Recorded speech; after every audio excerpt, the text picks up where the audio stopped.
We invite all listeners to tune in every Thursday at approximately 7:25 a.m. for TTUTA Speaks, a program which deals with all issues affecting teachers, schools, and the education sector in general. So join us right here on I-95.5 every Thursday morning at 7:25. A blessed good morning to all I-95.5 listeners. This is the segment TTUTA Speaks, and I am your presenter, Patricia Eversley.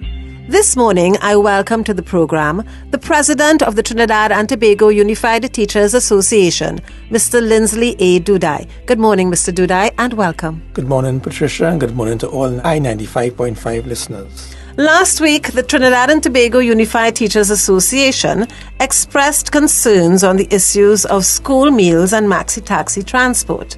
What are the concerns of the association on these two issues? In our weekly column in the Newsday newspaper last week, TTUTA would have highlighted to the national community our concerns with certain issues related to school meals and the school transport system. TTUTA believes that over the past year, there has been an incredible level of obsession by the Ministry of Education regarding the issues of school meals and school transport. The association believes that there is a big difference between getting value for money and trying to avoid saying that the country can no longer afford to carry the social responsibility. School officials are being bombarded on a weekly basis to submit the same data and information. It is as if school officials are being bullied into reducing the number of students who receive school meals and free transport. Is the association saying that the procedure to access school meals has changed? Most definitely, yes. At the end of the last school term, the Ministry of Education introduced an application form for school meals which required parents who wanted school meals for their children to complete. The application form required parents to describe their occupation, whether it was permanent, temporary, casual, daily paid or self-employed, and for parents to state if they received pension, social welfare assistance or disability grant.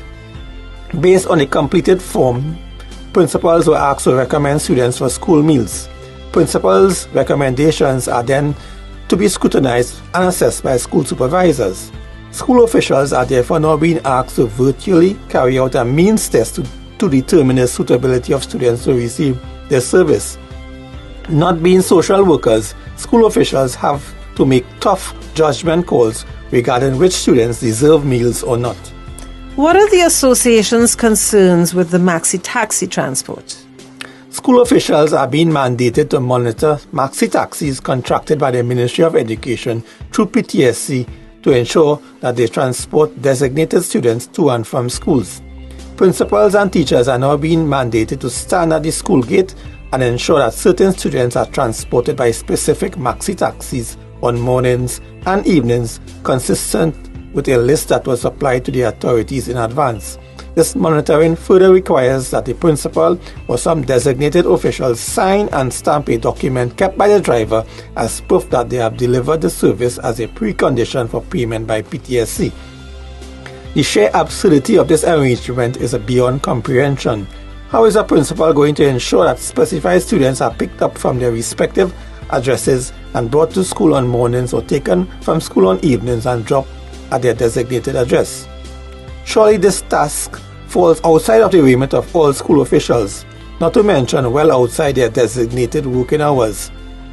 Some vehicles deliver students to the school gate well before 7 in the morning and pick up students beyond 4 in the evenings, depending on the routes and trips for which they are contracted.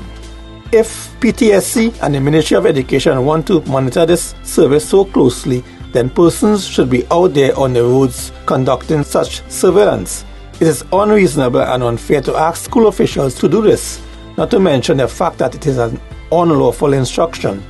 What is even worse is that school officials are not privy to the terms of engagement or contract entered into between the Ministry of Education, PTSC and the maxi-taxi drivers, yet they are being asked to enforce same. We are almost out of time, but do you have any quick closing comments?